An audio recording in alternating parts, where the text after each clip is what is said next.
bem-vindos a mais um ciclo de conversas de sábado à noite. Hoje temos connosco o Pedro Monteiro e ele é maestro, organista, teórico e professor de música e é especializado em música sacra. Bem-vindo, Pedro. Obrigada por teres aceito o convite. Já estive aqui a contextualizar o público do que é que fazias. Então, olha, começamos por falar um bocadinho acerca do teu percurso, como é que começaste. Aliás, porquê é que escolheste música? Boa pergunta. Mais uma vez, queria agradecer-te a ti e à Atena por este simpático convite. Não é que eu esteja muito habituado a fazer estas coisas, mas pronto, encaro como um convite amável e digamos, com respeito pelo trabalho que eu tenho vindo a fazer e que, pronto, tens vindo a conhecer ao longo destes últimos tempos em que nos fomos conhecendo. Porquê música? Boa pergunta. Eu de facto não era suposto ter sido músico. Eu estudei economia na Universidade do Algarve, eu sou algarvio e tenho muito orgulho nisso. Sou de bem longe, aqui do Porto, sou de Vila Real de Santo António, mesmo no ponto mais longínquo dentro deste retângulozinho a que chamamos Portugal Continental. Eu de facto estudei economia em Faro até 97. E o que é que aconteceu em 97? Eu conhecia o Cónigo Freire dos Santos, que aliás até fez anos aqui há poucos dias, que foi o fundador da Escola das Artes, e ele enviou-me simplesmente uma mensagem provocatória, bem ao estilo dele, a dizer que ia abrir um curso e que eu tinha que vir. Eu tinha que vir.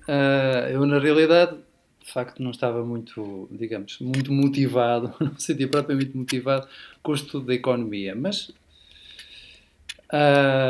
talvez tenha ido para aquilo que nós na altura tínhamos esta expressão, e eu cada vez já me sinto mais velho quando digo estas coisas.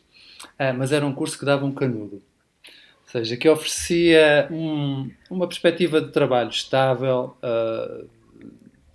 de uma determinada, digamos, sim, estabilidade económica, social, etc., como queiras chamar. Eu, de facto, já ia estudando música e até cheguei, entretanto, a ponderar a hipótese de estudar órgão em Lisboa. Aliás, o professor Sibeth Amblin, que também já não está entre nós, desafiou-me para tal e eu, na altura, não achei que fosse adequado. Aliás, tinha a pressão da minha família para tentar terminar o curso, mas na realidade acabei por deixá-lo já bem perto do fim e vim para o Porto, porque a proposta do Cónigo Freire dos Santos foi, digamos, irrecusável. E vim fazer aqui a licenciatura de Música Sacra. Estive no Porto, ou estou no Porto, desde aí. E isto são 20, vai fazer este ano 23 anos. Ou seja, mais de metade da minha vida já por aqui. Já E é mais, muito tempo. sim, sim, já é muito tempo. E pronto, e sempre pensei que a minha passagem pelo Porto, Mariana, fosse curta e tivesse um regresso. Eu vinha para estudar órgão, que era o instrumento que eu estava a estudar no conservatório, e acabei por conhecer a direção e apaixonei-me pela direção, já era apaixonado pelo órgão, e fui ficando, e a Universidade Católica, onde eu estudei a licenciatura em Música Sacra, ofereceu-me a hipótese de continuar no Porto e em tornar-me professor. E pronto, tive que me doutorar, estive a estudar órgão lá fora e o meu percurso tem sido relativamente estável a partir daí. Sendo que nenhum músico possa dizer que tem um percurso minimamente estável neste país. Mas é isso, sim, é isso. Boa. E para quem não sabe, queres falar um bocadinho acerca da tua experiência na tua formação no estrangeiro? Sim, a minha formação no estrangeiro. Bom, a minha formação no estrangeiro começou em 2004, logo depois de ter terminado o curso, numa altura em que ainda não havia voos diretos do Porto para Munique, e eu ia para a região de Munique. Eu estive a estudar em Regensburg, Em português diz-se Ratisbona, na Escola Superior de Música Sacra, que é uma escola bastante reputada nesse meio, uma escola dedicada a 100% à música sacra, com recursos que nós aqui em Portugal não temos, Na mas Alemanha. exatamente, exatamente. E de facto, se já me era difícil vir do Algarve para aqui, na altura, quando eu comecei a vir, a viagem podia demorar 8 ou 9 horas, não havia autoestrada que unisse os dois pontos. Ir do Porto para Munique ainda mais complicado era, tinha que apanhar 2 ou 3 voos, comboios, autocarros, etc. E ir para uma cultura que é de facto bastante diferente da nossa. Ia trabalhar num ritmo bastante diferente do nosso. Mas é evidente que a nossa realidade, em particular na música sacra, que é a minha área, encontra-se num patamar muito diferente daquele que é o patamar da Alemanha, particularmente o patamar que era na Alemanha na altura. De facto, neste momento, se calhar já há outros sítios que vão concorrendo e a própria realidade alemã pode já não ser a mesma.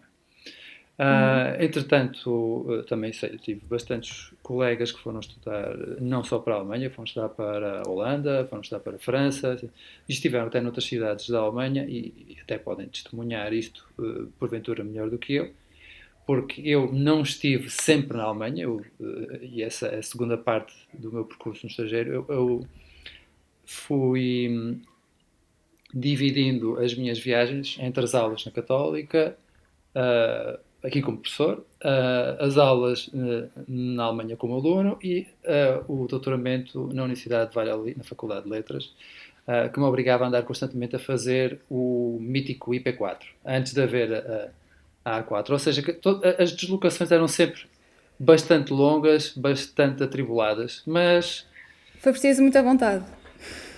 sim, de facto é preciso ter muita vontade. Sim.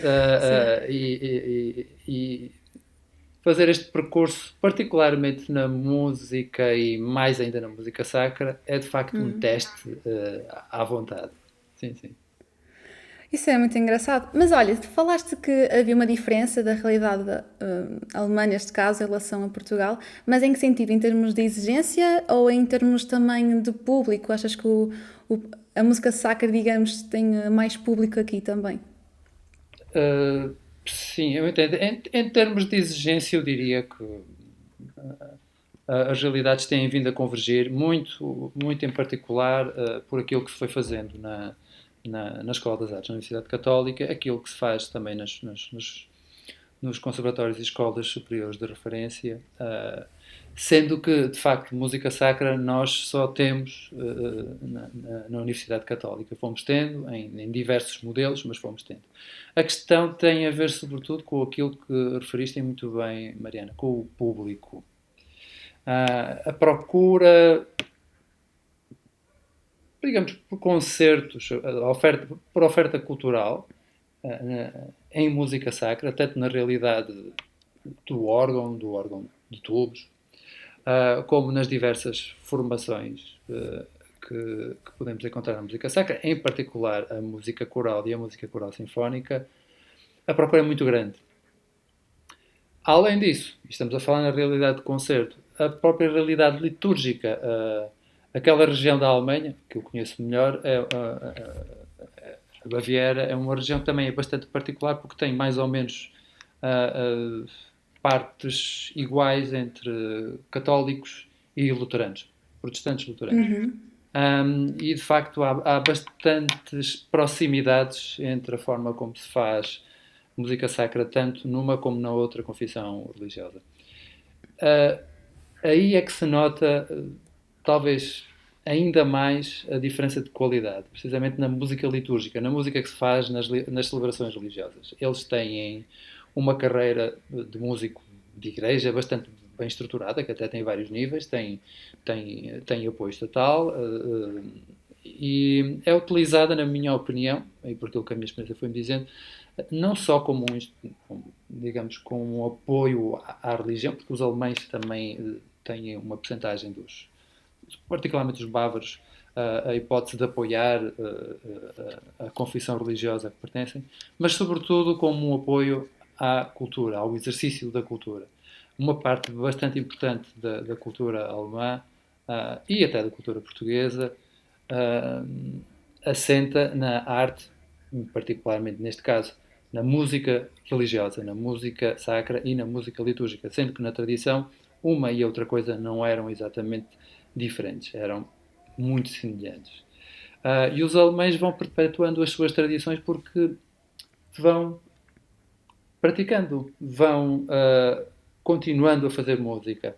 Praticam-na não só como, digamos, como ideal estético, como experiência estética, como um concerto, mas como algo que, para além do estético, é funcional, ou seja, algo que é utilizado com a função para a qual foi escrito, para a qual foi ideado ou criado. Isso faz bastante diferença porque, em particular na música sacra, o nosso panorama nacional, que em tempos muito distantes, foi louvado por toda a Europa e, de facto, produziu escolas e tradições musicais muito particulares.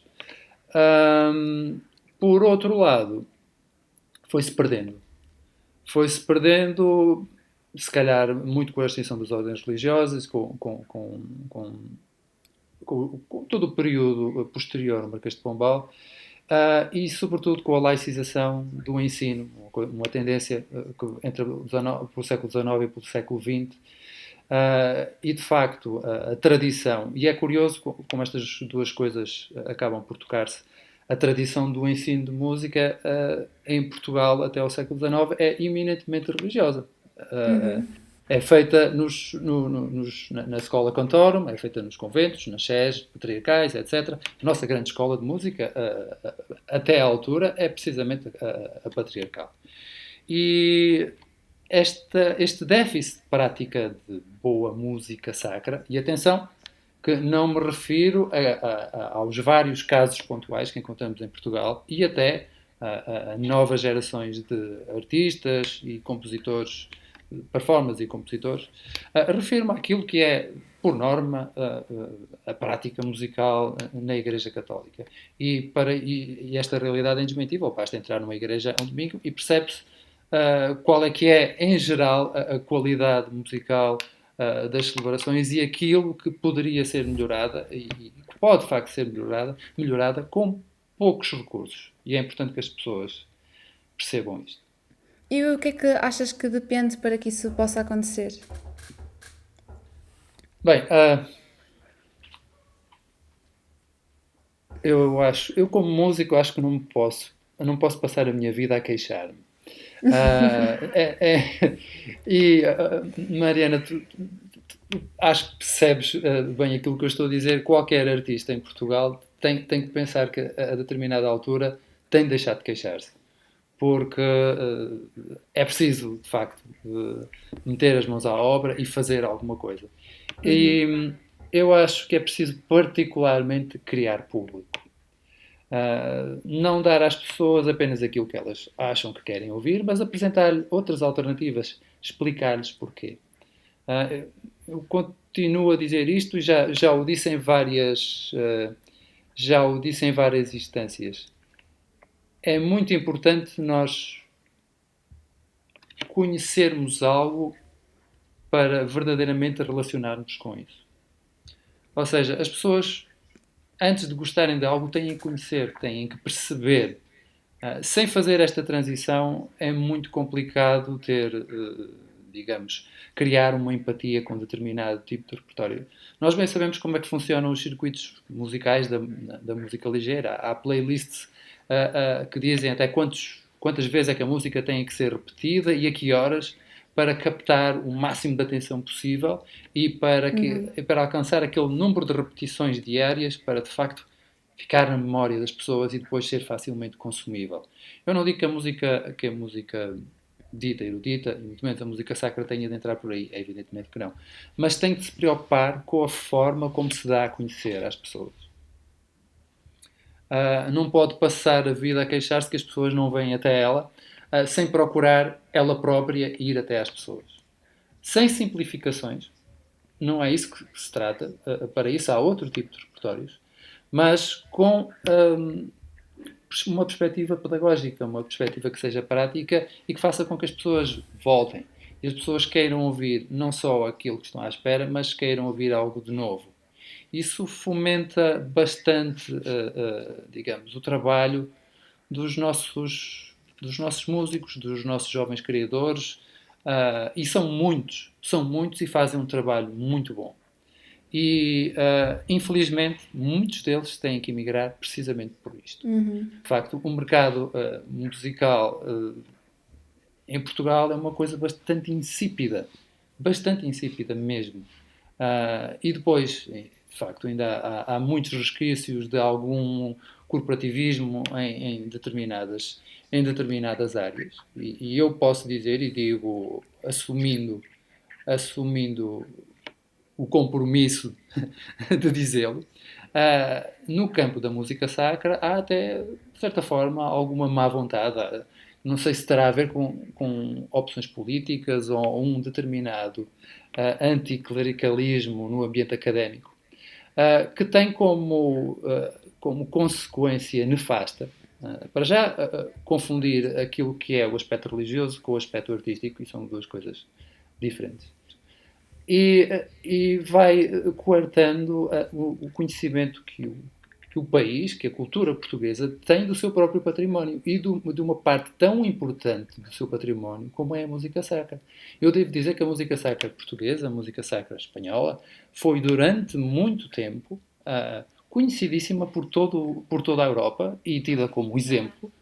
E os nossos governantes, na altura reis, davam-lhe bastante importância e olharam para a música sacra como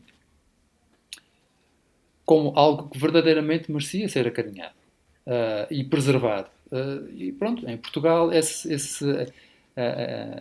eu julgo que os caminhos da preservação do património e da música sacra são de alguma forma paralelos, por assim dizer.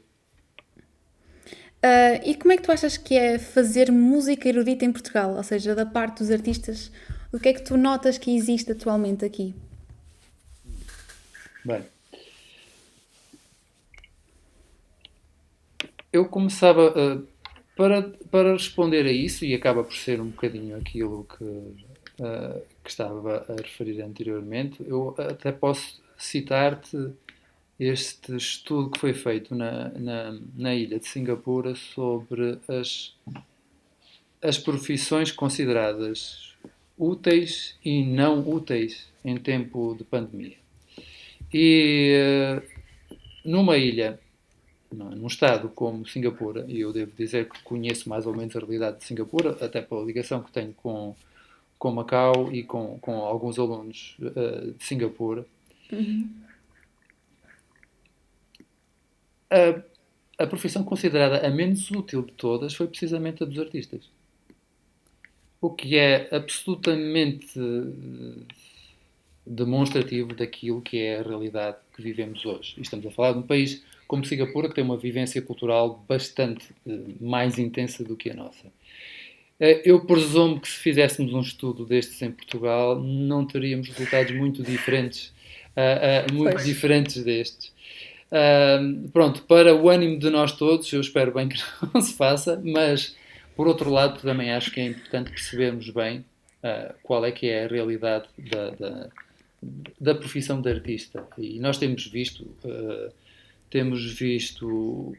tido uma ideia de como é ser artista, precisamente pelas notícias que vão circulando pelos médias sobre as dificuldades que este setor encontra nesta nova realidade e com a crise em que nos vamos mergulhar nos próximos tempos. Bem, a música situa-se mais ou menos neste contexto. Sendo que, na realidade, digamos, a grande maioria dos colegas músicos acabam por ser músicos e professores de música ao mesmo tempo, visto que é de facto, isto é endémico já há bastante tempo. É muito difícil ter uma profissão que se resuma apenas à performance artística. É muito difícil. É muito difícil ser compositor profissional a tempo inteiro, é muito difícil ser pianista a tempo inteiro, muito difícil ser cantor a tempo inteiro. Há algumas exceções, felizmente, mas são raras.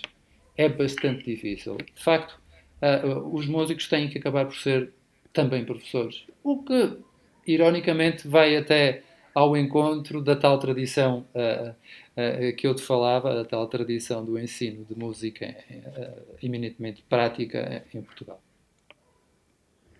E achas que isso é uma realidade também a tua? Desculpa, podes repetir? Consideras que essa é também uma realidade tua? Sim, é também uma realidade minha.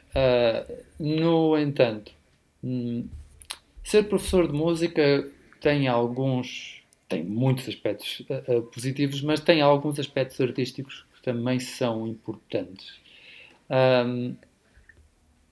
Em primeiro lugar,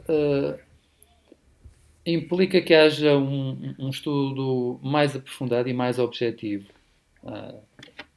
Porque não há só aqui digamos, uma comunicação interna, algo como chegar a um instrumento, tocar ou chegar a uma peça, prepará-la e dirigi-la. Não, é preciso comunicar, é preciso estabelecer até, digamos, de uma forma estruturada quais são os principais elementos e conviver com o outro. Conviver com o aluno, com as dificuldades do aluno, fazê-las nossas e tentar chegar a uma solução que não é uma solução, já não é uma solução top-down, digamos, na velha tradição do ensino em Portugal, mas é uma solução que acaba por ser uma negociação e em que ambos, professor e aluno, acabam por aprender bastante. Mas há quem diga também. Como? Desculpa. Há quem diga também que quem é professor é quem mais aprende até, nesse aspecto. Sim, embora eu gostava de ter mais tempo para não ser apenas professor. Mas sim, é verdade, tu tens razão. Mas tu reveste mais como professor ou músico, afinal? Músico no sentido de compor, tocar, dirigir? Eu diria que tenho um síndrome de múltipla personalidade. Às vezes sou professor, às vezes sou músico e às vezes sou as duas coisas. Ok? Ok, dá para entender. Já aproveito agora para dizer ao público, para quem chegou há pouco tempo, quem quiser pode fazer perguntas, tem aqui o chat, pode digitar, que a gente pergunta. E a propósito disso, já temos aqui uma pergunta do público, que pergunta se tens alguns próximos concertos ou alguma ideia de algo que queiras fazer no futuro. Assim, muito obrigado pela pergunta. Terei já agora no dia 19 de julho um concerto com o Jonathan Saldanha e um quarteto vocal em Coimbra. Eu ainda não posso revelar muitos dados sobre isto porque ainda não é, digamos, ainda não é público, ainda não está a ser publicitado. E foi uma iniciativa que já estava programada antes da pandemia, que depois ficou em suspenso, depois chegou mesmo a ser suspendida e agora foi de novo retomada. Como vai implicar cantores, nós estamos ainda a preparar a questão das distâncias de segurança e todos os protocolos necessários em coordenação com as indicações da DGS. Mas sim, eu até faço questão de dar a conhecer à Atena, logo que assim seja possível, o programa. Obrigada. Com todos os dados, porque espero que estejam todos lá.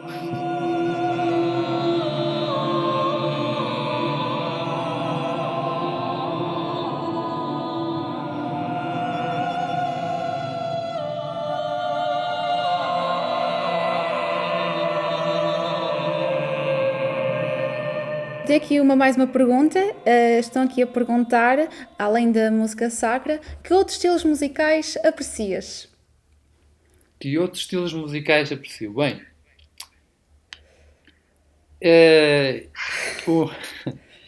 eu ouço. Eu acho que vou tentando ouvir um bocadinho de tudo, mas há estilos que são.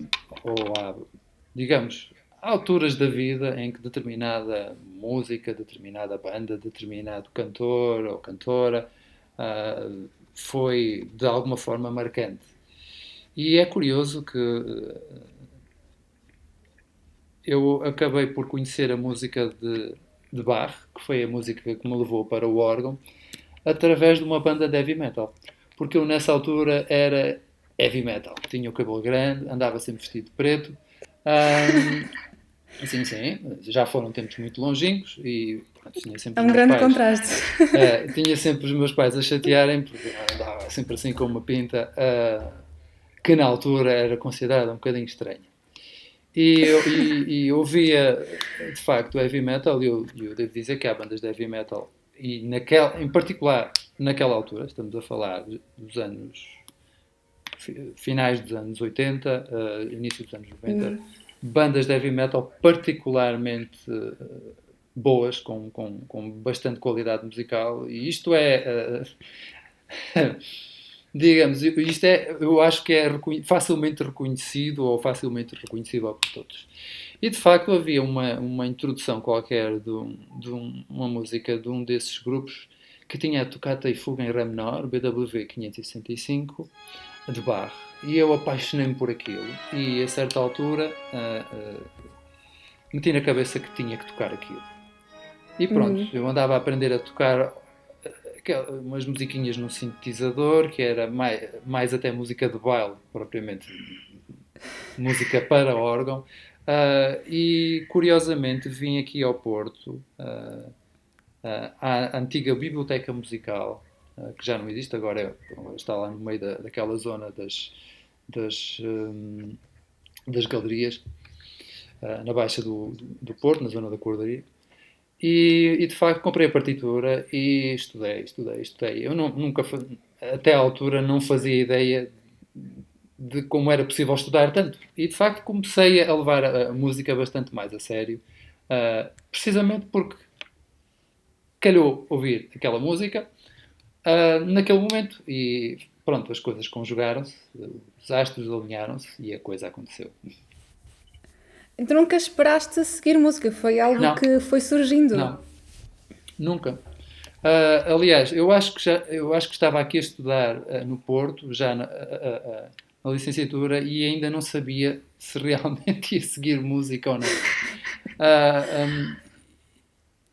Marino, sobretudo porque tive, infelizmente ele já não está entre nós, mas tive muita sorte porque o meu pai era uma pessoa gostava de ouvir música, ouvia música todos os dias, ouvia música clássica todos os dias.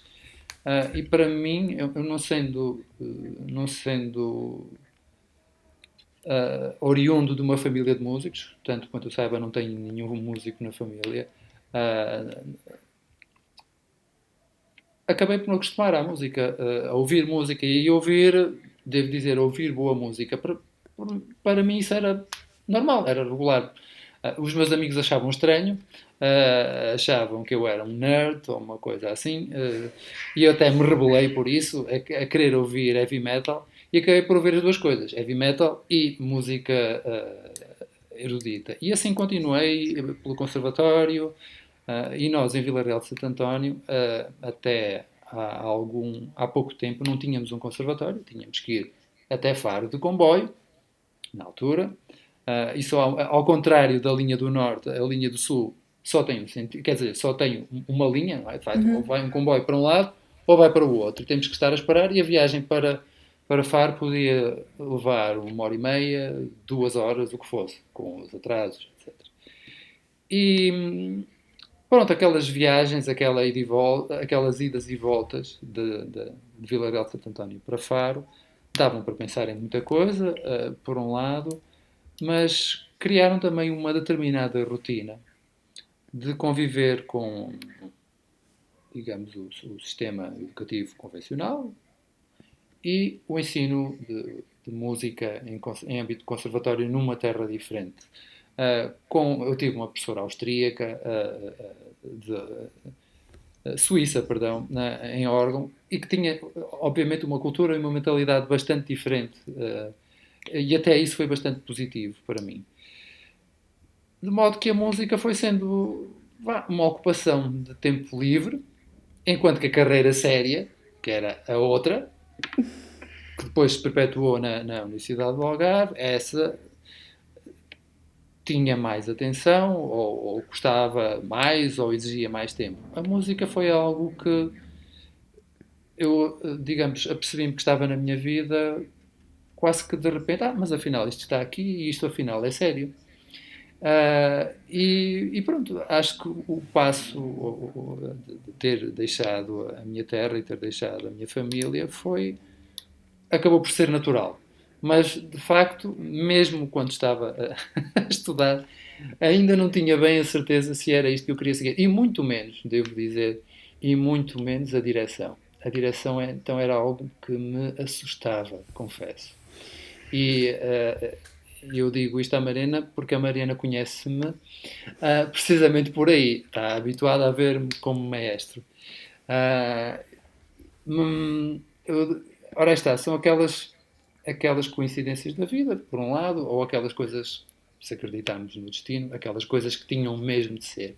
E de facto aconteceu, e a paixão pela direção é uma paixão Mas profunda. o que é que sentiste para te sentir tão apaixonado pela direção? Trabalhar com pessoas. Ok. Trabalhar com pessoas. Não na concepção tradicional do mestre que manda fazer e os outros fazem, mas no diálogo, naquilo que é também um pouco o trabalho com os alunos, um certo cuidado pedagógico, um lado, mas um intercâmbio de ideias. Eu espero, Mariana, espero não ser que vocês no coro não me achem um ditador. Eu tento não ser. Sei que às vezes tem cara de mau, mas não é É essa. exigente, isso sim. Não é essa a Ainda intenção. bem, ainda bem. Olha, tenho aqui uma pergunta de mais uma pessoa do público que está a perguntar qual é a ligação do desporto com a música. A ligação do desporto com a música. Essa pergunta já me foi feita. É uma pergunta malandra. Ah, bom, a ligação do desporto com a música. Bom, se eu acho que, além de. Mariana, eu acho que nós estamos numa particular fase da nossa história em que estamos tão concentrados em detalhes, estamos tão concentrados em ser especialista no infinitamente pequeno e vivemos para o presente, vivemos para a realização pessoal do agora e esquecemos muitas vezes tudo o resto.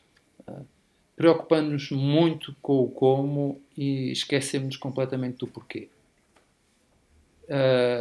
E eu acho que precisamos muito de repensar a forma como, sobretudo como estamos a passar o conhecimento às próximas gerações. Estamos a ensiná-los a serem técnicos, a serem especialistas e não os estamos a ensinar a ser homens, a serem cidadãos, ou pelo menos podíamos fazer muito mais sobre isto. E a educação para a arte acaba por ser, do meu ponto de vista, para um jovem adolescente, tão importante como a educação para o desporto. São componentes da vida, são componentes da vida humana, quanto a mim, indispensáveis. Trata-se de. E eu não encaro o desporto apenas como uma questão de saúde.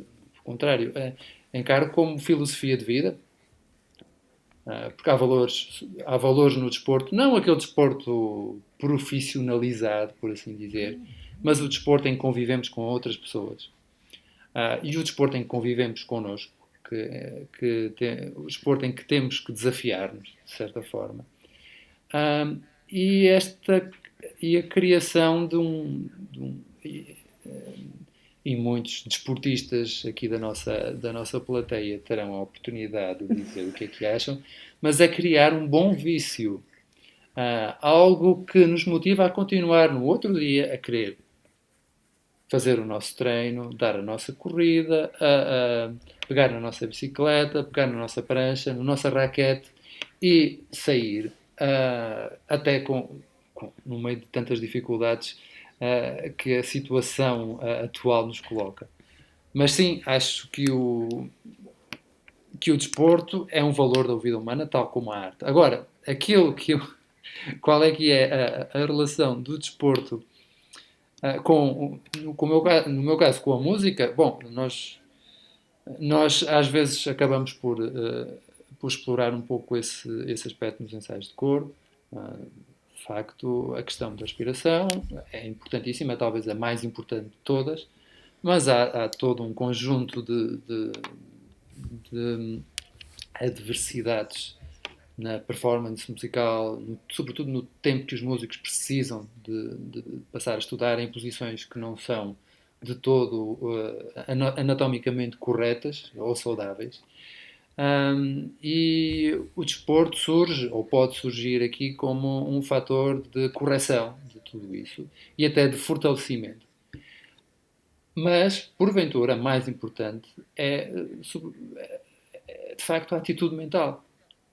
A atitude mental perante o desafio de fazer um treino, de nos superarmos, a atitude mental de tocar um concerto, de abordar uma partitura e de encarar as horas, os dias, as semanas e os meses para prepará-lo com uma determinada disciplina que, de certa forma, pode igualar o desporto, não diria o desporto de alta competição, mas o desporto já levado a sério.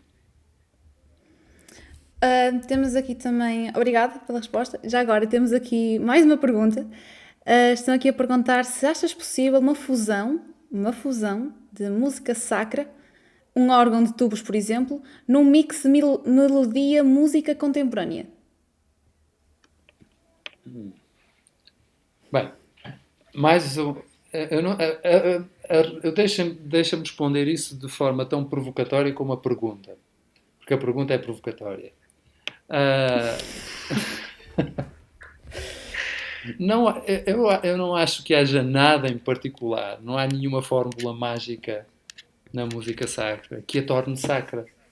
Não há assim uns pauzinhos ou uma água benta que se põe na partitura para que a música fique, de repente, música sacra. Nem acho sinceramente que dependa exclusivamente do texto que lá tenha.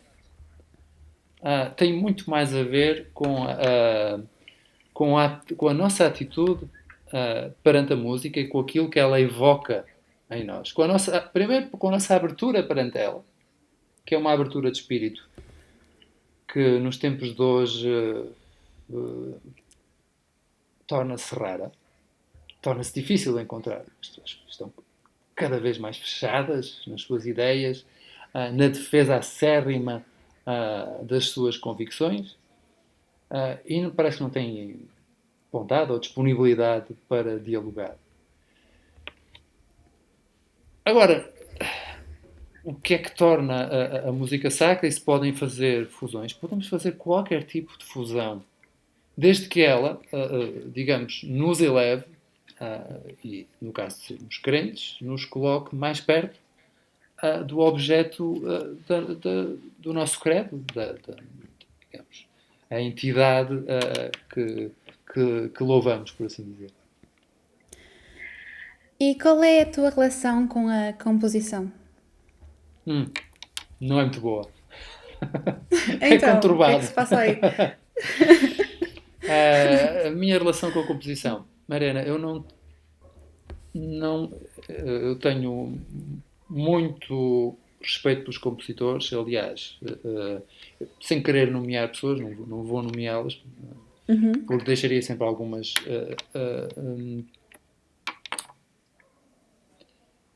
eu julgo que compor é um ato difícil, é um ato complexo, é um ato de sacrifício, porque exige, de certa forma, a criação de uma extensão de nós próprios e a separação desse elemento de nós próprios cá para fora. Nesse caso, nesse aspecto, eu não digo que não tenha escrito música, já o fiz, mas vou tentando sempre fugir de fazê-lo precisamente porque acho que criar algo e colocá-lo no mundo exige uma enorme responsabilidade. Pelo menos do meu ponto de vista. Se calhar nem todos os compositores concordam com isto. Mas estás a falar em termos de composição de música sacra ou compor outras coisas sem ser a Qualquer música outra sacra? coisa. Qualquer tipo de música? Sim, qualquer tipo de música. Qualquer tipo de música. E acho que essa responsabilidade é algo, ora está, é algo que merece revisão, algo que merece atenção. Escrever música com que propósito? Isso até podemos discutir, se é preciso ter um propósito. Mas, de facto, é importante perceber que qualquer criação tem consequências. E tentar perceber que consequências podem ser. Para que servem, qual é que é a sua... Qual é que é o seu aporte ao mundo. Eu, como acho que há tanta boa música para ser tocada, para ser interpretada, para ser dirigida, música que eu ainda não fiz, ou que eu não toquei, ou que não dirigi, outras coisas que já fiz e quero fazer outra vez, outras coisas que ainda nem sequer conheço. Prefiro para já estar neste plano. E das coisas que tu já tocaste, qual foi a obra mais difícil para ti? E quem fez essa pergunta?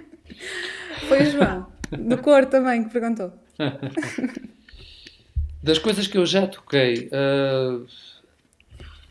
tudo depende da altura em que a toquei.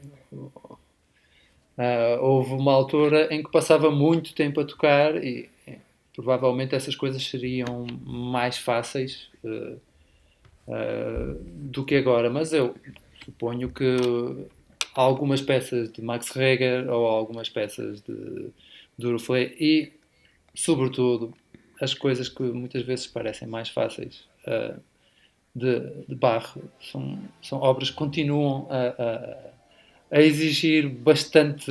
Ora está, não é só bastante estudo, mas bastante aprofundamento, bastante investigação, que é uma componente que muitas vezes não está presente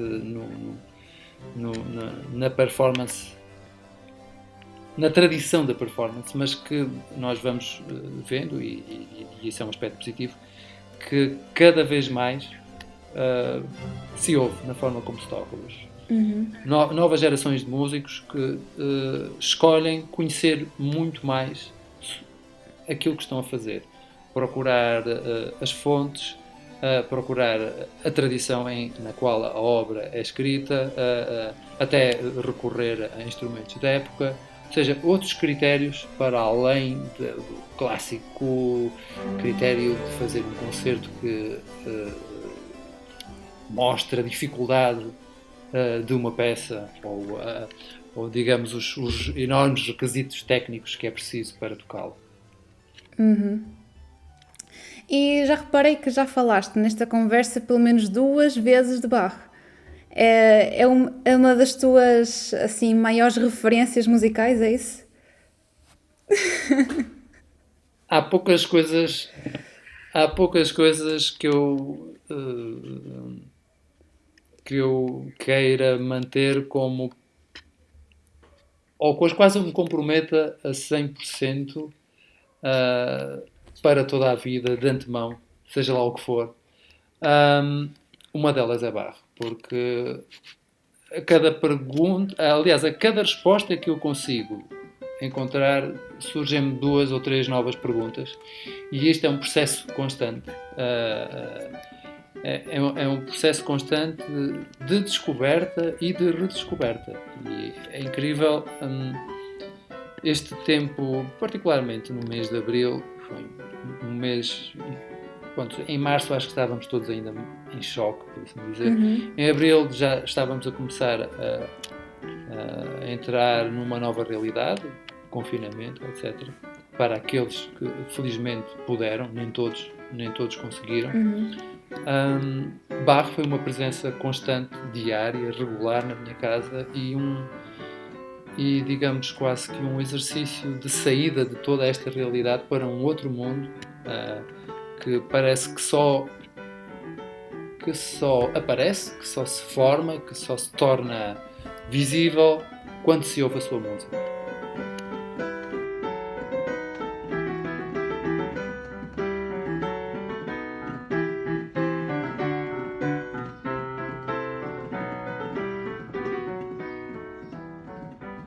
E além de Bach, existe assim mais alguma referência que te marca muito? Tantas. Tantas. Eu acho que a referência que me marca mais são os compositores que eu ainda não conheço e as obras que eu ainda não conheci. E são tantos e tantas. A abertura a novas coisas. E até a outras. Muito importante. E até a outras interpretações de obras que eu conheço, que à partida poderia não perceber, não entender, e que se vão tornando mais claras, mais pertinentes, assim dizer.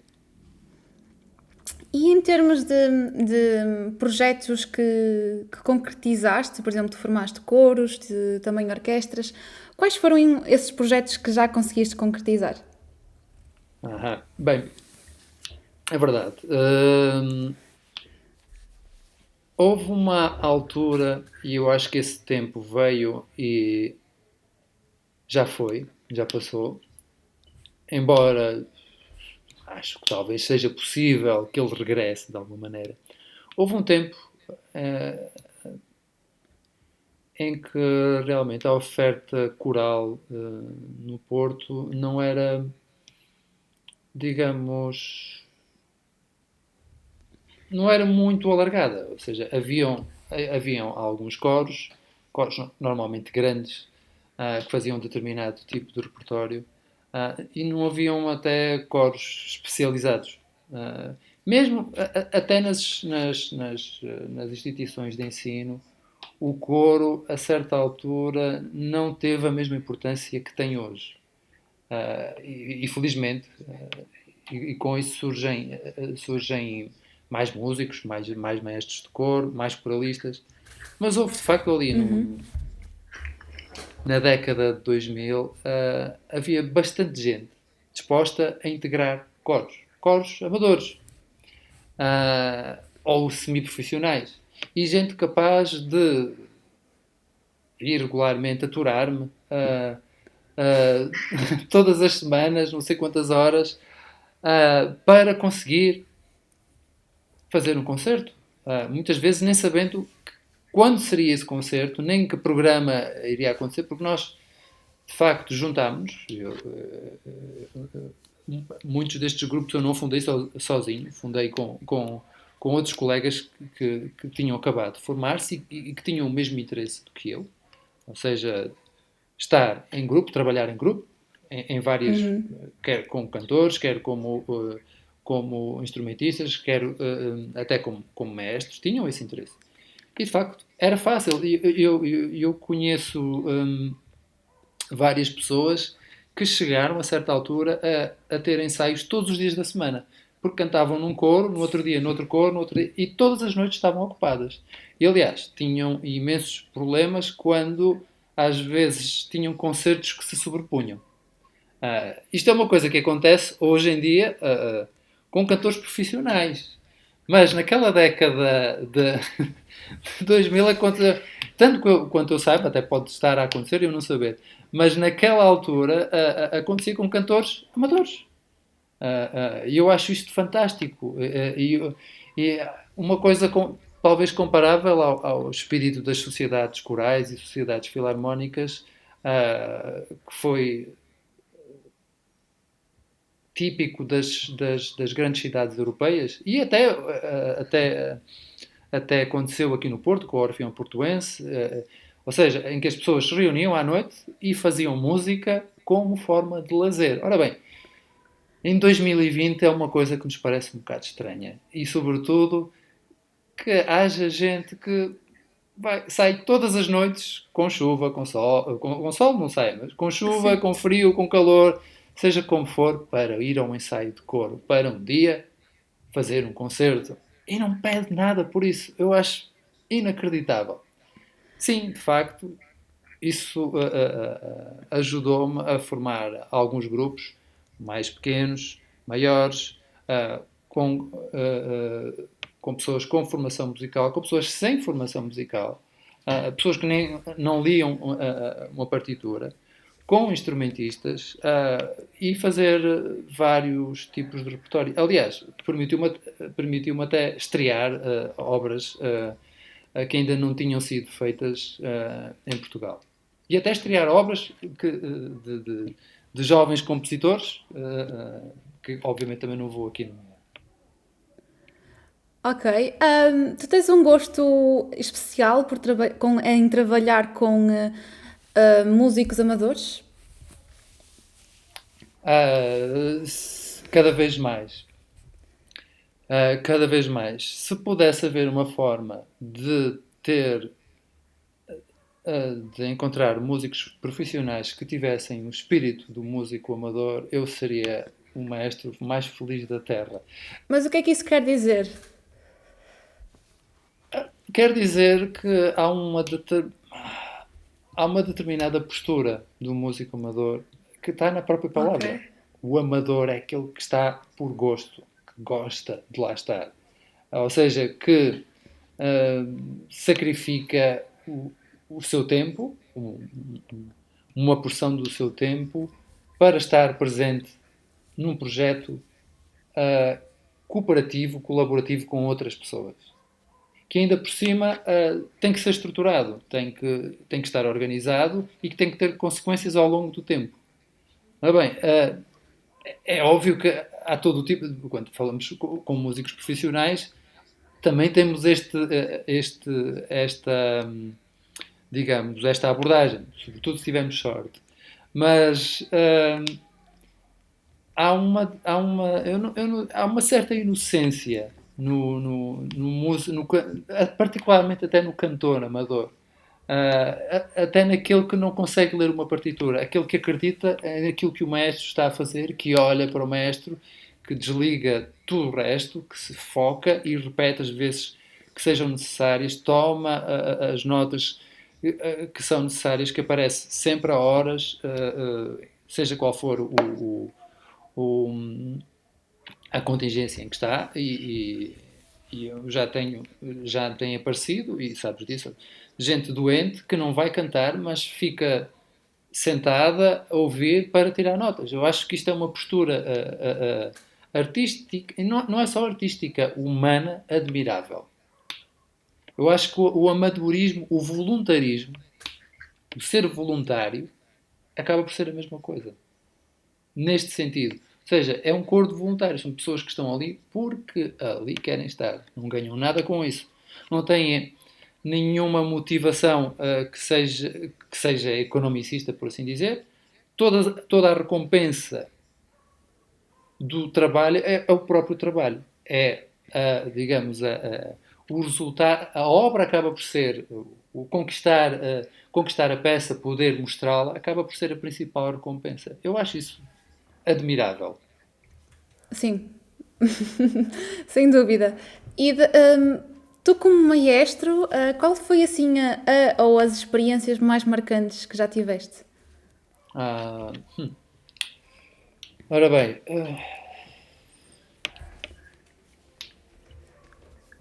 talvez, talvez o Requiem de Uruflé, que foi uma obra que fizemos precisamente com músicos profissionais, músicos amadores, com gente que não lia a partitura, com grande coro, com grande orquestra. A orquestra veio. A orquestra era a Orquestra Clássica de Espinho, mas tivemos um coro que veio da Alemanha e trabalhámos com eles. E fizemos uma peça que na altura teria sido feita uma ou duas vezes em Portugal. Não sei se já tinha sido feita já tinha sido feita no Porto. Mas eu, eu referi esta peça, ou este concerto em particular, precisamente à luz daquilo que me tinhas perguntado antes. Uh, do ponto de vista de uma satisfação completa, plena, de ter conseguido não só fazer uma música incrível, como o Requiem de Druffel, e ele escreveu muito pouca música, mas foi a forma como ela foi feita. Foi o tal otimismo, o tal espírito de equipa que se conseguiu ali durante algum tempo e que foi algo que eu gostaria muito de fazer de novo. Notas que existe alguma diferença em trabalhar, por exemplo, com profissionais portugueses? Por exemplo, no caso, falaste da Alemanha, ele tem a parte da exigência. Notas que existe Não. alguma interação cultural que diferencia uns dos outros ou a música, por exemplo, é capaz de tirar essas barreiras? Completamente. Completamente. A experiência que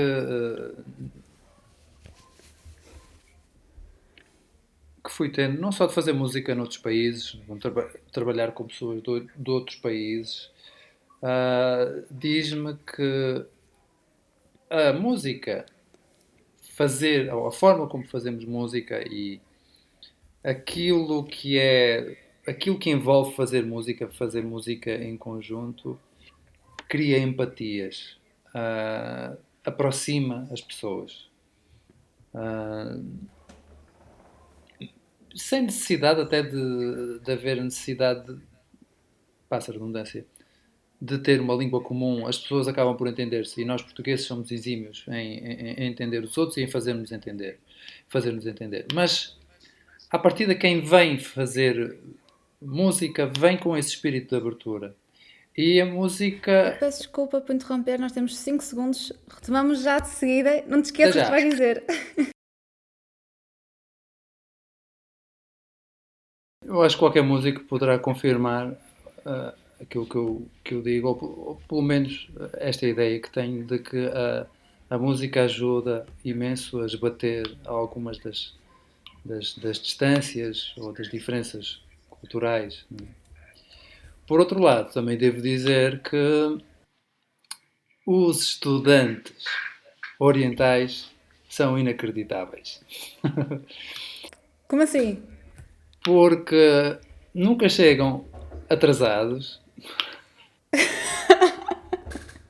Nunca chegam atrasados. Fazem, quando já é proposto ler um texto, fazer algum tipo de trabalho de casa, eles fazem tudo, apresentam tudo.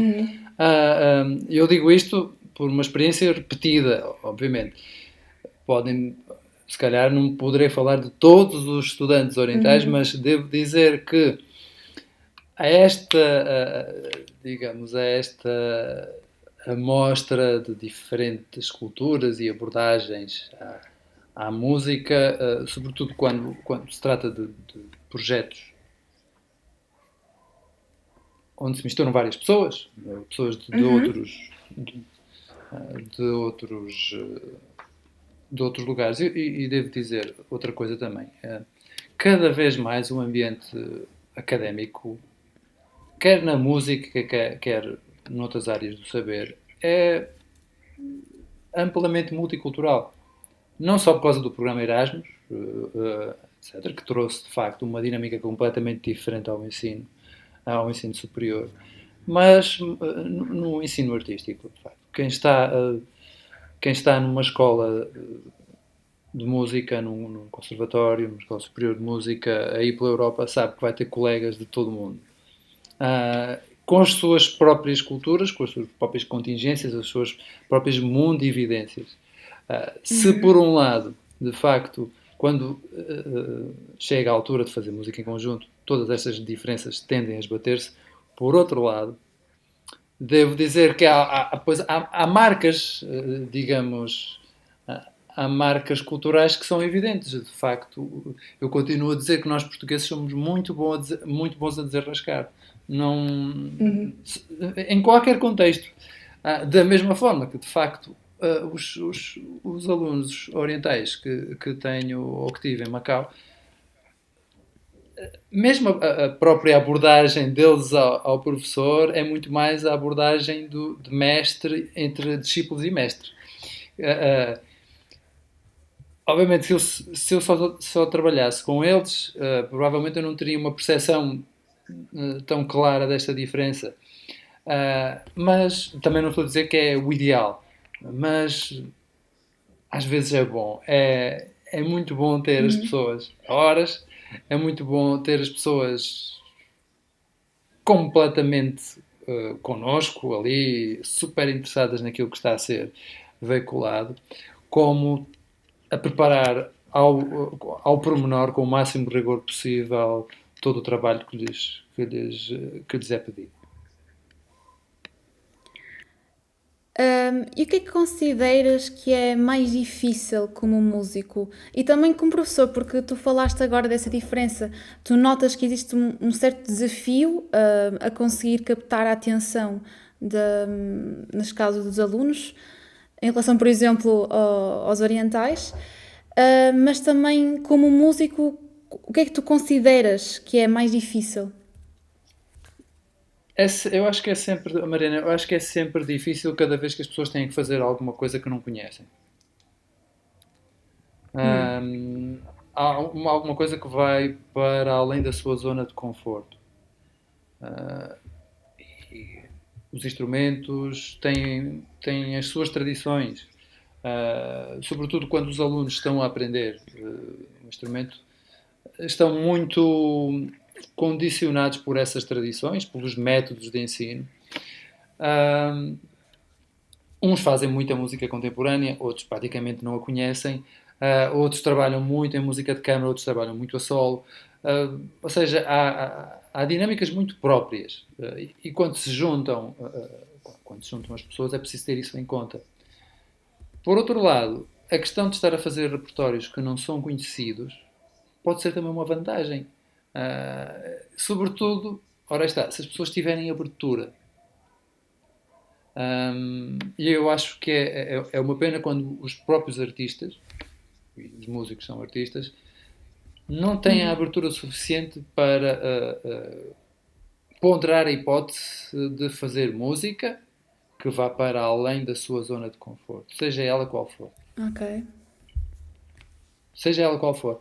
E, sobretudo, de permitir que o projeto, pelo menos, lhes comece a trazer algo que seja, digamos, que seja positivo. Nós temos sempre esta expressão, não é? Primeiro estranha-se, depois entranha-se. E Uhum. é daquelas coisas que eu mais vejo no trabalho que eu tenho, tanto com amadores como com profissionais. De facto, abordar repertório que não é conhecido ou que vai para além da zona de conforto implica muitas vezes uma abordagem diferente, uma abordagem mais por vezes até metafórica, por vezes até alegórica do repertório. Por outro lado, muitas vezes também não é fácil ir de encontro exatamente àquilo que as pessoas estão habituadas a fazer, porque aí digamos, não digo que sejam aqueles vícios, mas há determinadas convenções para fazer as coisas que são difíceis de desmontar. Não sei se me entendes. Ou seja, que tanto Sim, sim, sim, sim. numa abordagem como na outra, tudo depende da forma de comunicar. Para já tem que haver alguma abertura por parte dos músicos, mas sobretudo depende da forma de comunicar com o coro, com a orquestra, com o grupo, seja qual for. Ou seja, explicar-lhes que tipo de música estão a fazer, qual é que é a função da música que estão a fazer, como é que ela se constitui, para que é que ela serve, para que é que ela foi pensada e, sobretudo, aquilo que a música, que aquela música em particular pode fazer por elas enquanto artistas e, sobretudo, a partir do seu dever ético de ser artistas, aquilo que eles podem operar no mundo com aquela música. E consideras que existe uma falta de uma análise das pessoas se analisarem em relação a isso? Completamente. Mas não é só na música e na arte em geral. Uhum. Ora está, a tal preocupação que eu te falava há pouco, na hora anterior, em relação às minhas reticências com a composição. Há, de facto, essa responsabilidade que nos deve fazer pensar a todos. E atenção, que fazer uma determinada interpretação de uma obra é produzir algo de novo, é produzir conhecimento também. Não é Que vem a parte da responsabilidade, como já exatamente, não tínhamos é falado. só a composição. Não é só a composição. E tenho aqui, a propósito ainda da composição, estão aqui a perguntar: tens alguma opinião em relação à indústria musical nos dias de hoje, no que diz respeito à forma como a indústria fabrica celebridades e novos músicos? Bom, eu temo sempre fazer comparações que de certa forma vão extrapolar limites de contexto, limites temporais até, mas devo fazer uma que considero relevante. Eu acho que nós não estamos praticamente a inventar nada. Nós estamos em um mundo que está completamente ligado e completamente interdependente. Ou seja, os músicos ou os grandes talentos sempre foram promovidos. Sempre precisaram de patronos, sempre precisaram de exposição. A questão de hoje em dia tem mais a ver com a forma como essa exposição chega a nós. Ou seja, nós não temos quase possibilidade alguma de a evitar. Ela está perante nós e está, sobretudo, de uma forma implícita, está no fundo. Ou seja, há um pensamento, o pensamento do marketing musical é muitas vezes este.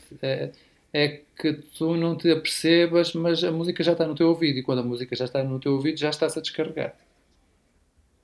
Mas achas que não existe muita preocupação com o conteúdo da música que é inserida na cultura de massas? Achas que a música é só vista como um produto nesse aspecto? Ora bem, eu vou de novo àquela questão de Singapura, porque há uma observação que eu acho que se deve fazer. Ok, 71% das pessoas acha que ser artista é a profissão menos útil em tempos de pandemia.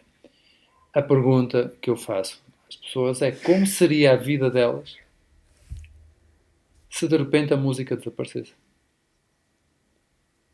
Se de repente não houvesse música para ouvir, não houvesse, ninguém mais fizesse música, não, ou seja, deixávamos de ter música. Como seria a vida das pessoas nesse contexto? Como seria a abordagem a esta nova realidade sem a música? E outra questão, que ainda é uma questão de um alcance maior, que é até que ponto a música está impregnada em nós e está presente na forma como nós pensamos e na forma como nós até organizamos o som que vamos recebendo, até, até vamos veiculando os pensamentos para nós próprios. Ou seja, esta absoluta interioridade em que nos deslocamos. Ou seja, a música não tem que ser apenas um fator de distração. Há coisas que a música consegue fazer que são, por um lado, a sua grande virtude e por outro lado, também aquilo que a expõe a essa situação que acabas de referir, que é precisamente este caráter quase unidimensional da música que a permite conciliar-se com qualquer outra atividade. Ou seja, a música serve de fundo para outra coisa qualquer.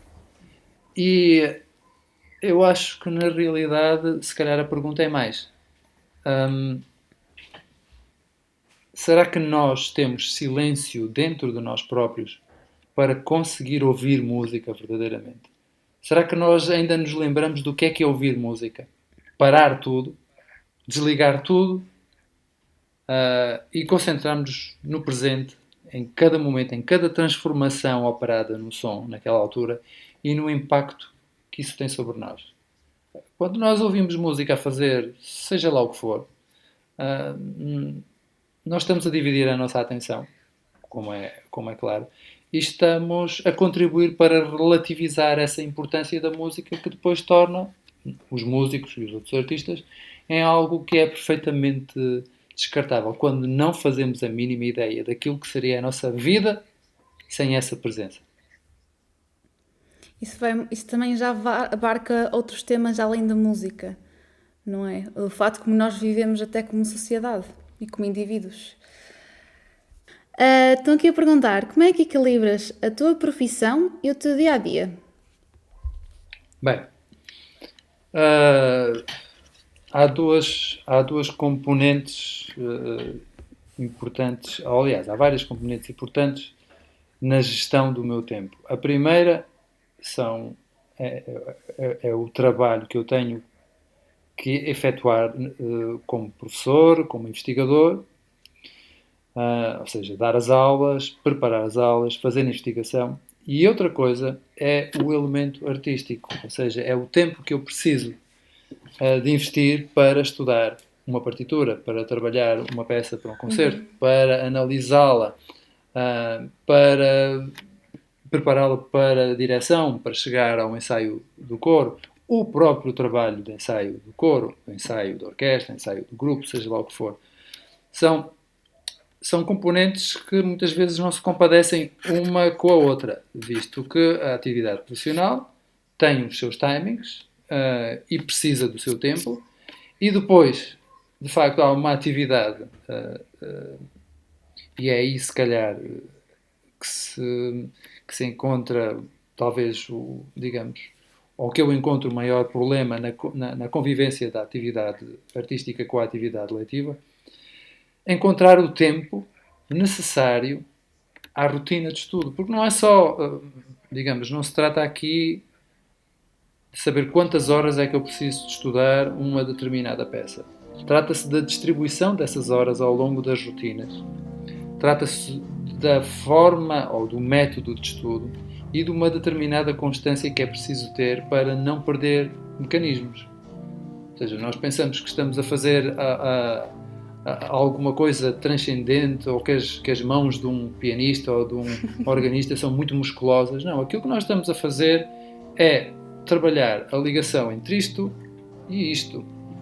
E isso requer tempo, requer prática. Muito trabalho por trás. Exatamente.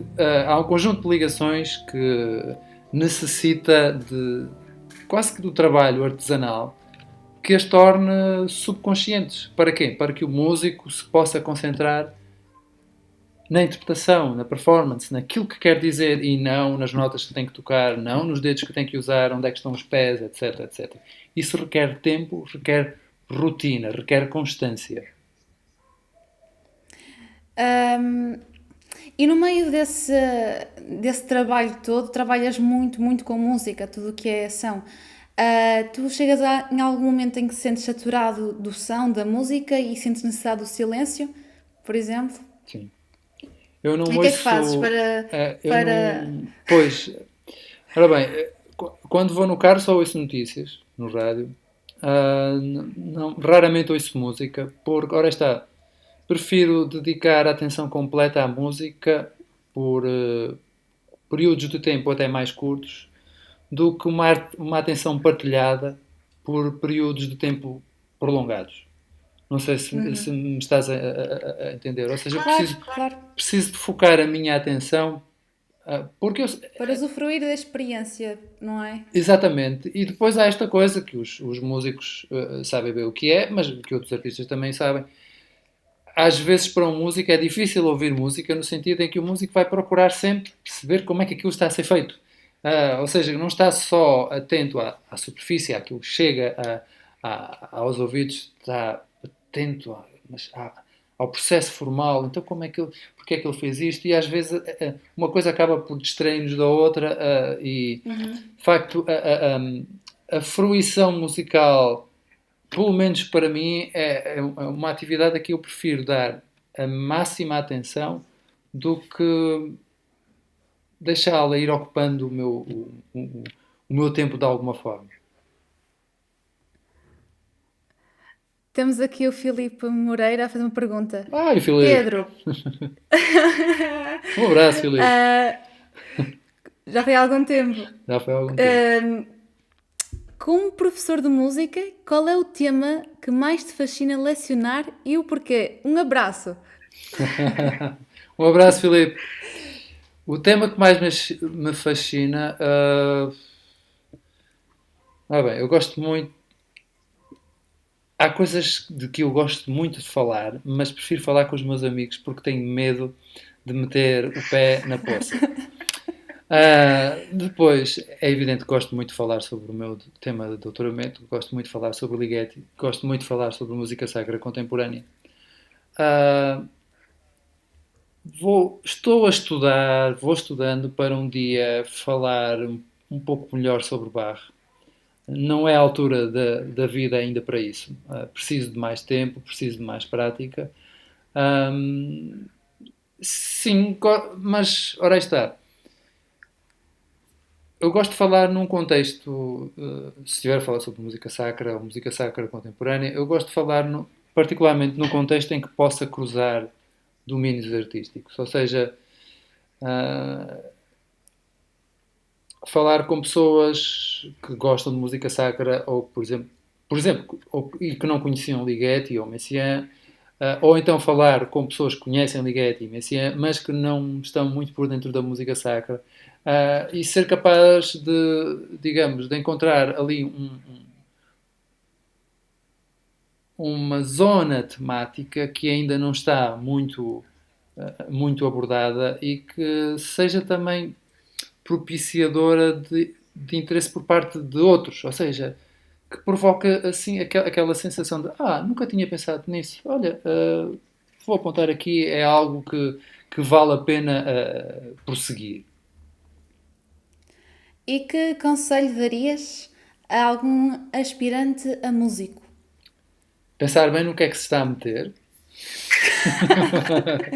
pensar muito bem no que se Música está em a meter. Portugal. Não, eu acho que não há nada mais bonito do que fazer-se aquilo que se gosta. Ah, eu comecei esta nossa conversa por chamar a atenção que nós todos, artistas, ah, temos que queixar-nos menos. Queixamos-nos muito e, de facto, não podemos, até pela nossa própria vida, pela nossa saúde, precisamos de uma certa dose de pragmatismo, por um lado, mas também precisamos de ser sonhadores, de continuar a alimentar o sonho.